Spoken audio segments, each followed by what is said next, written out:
سیدنا عثمان غنی رضی اللہ تعالیٰ عنہ علیہ السلام کے بارے میں آتا ہے کہ وہ جب کبھی قبرستان جاتے تو اتنا روتے کہ ان کی داڑھی آنسوؤں سے تر ہو جاتی. تو اصحاب پوچھتے کہ آپ کے سامنے جب جہنم کا ذکر ہوتا ہے آپ پہ اتنی خشیت طاری نہیں ہوتی، لیکن قبرستان میں قبر کے سامنے یہ معاملات آپ کے ساتھ کیوں ہوتے ہیں؟ تو انہوں نے کہا کہ میں نے نبی علیہ السلام سے خود سنا تھا کہ قبر آخرت کی منزلوں میں سے پہلی منزل ہے، جس کی یہ منزل پھنس گئی اس کی اگلی منازل مشکل ہو جائیں گی، اور جس کی یہ منزل آسان ہوئی اس کی اگلی منازل آسان ہوتی چلی جائے گی. یہ وہ شخص کہہ رہا ہے جسے 3 دفعہ جنت کی بشارت ملی ہوئی ہے.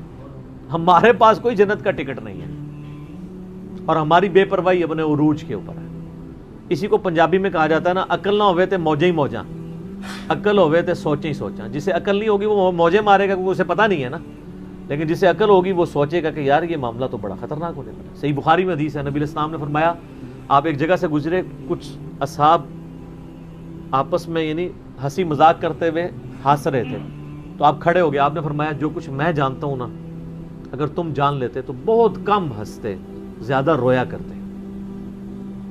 بہت سیریس کیس ہونے والا ہے. صحیح مسلم میں حدیث ہے، آپ علیہ السلام فرمایا میں نے ارادہ کیا کہ میں اللہ سے دعا کروں کہ تمہیں عذاب قبر سنوا دے.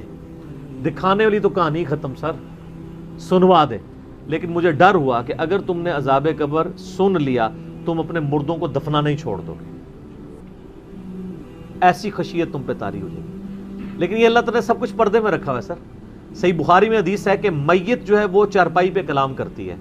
نیک میت کہتی ہے مجھے جلدی جلدی میری جگہ کی طرف لے چلو، اور جو بری میت ہے وہ چیخو پکار کرتی ہے کہ مجھے کہاں لے کر جا رہے ہو.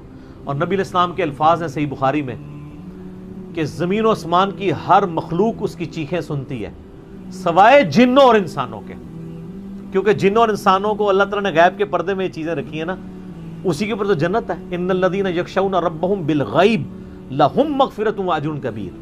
جو لوگ بن دیکھے اپنے رب سے ڈرتے ہیں ان کے لیے مغفرت ہے اور اجر کبیر ہے.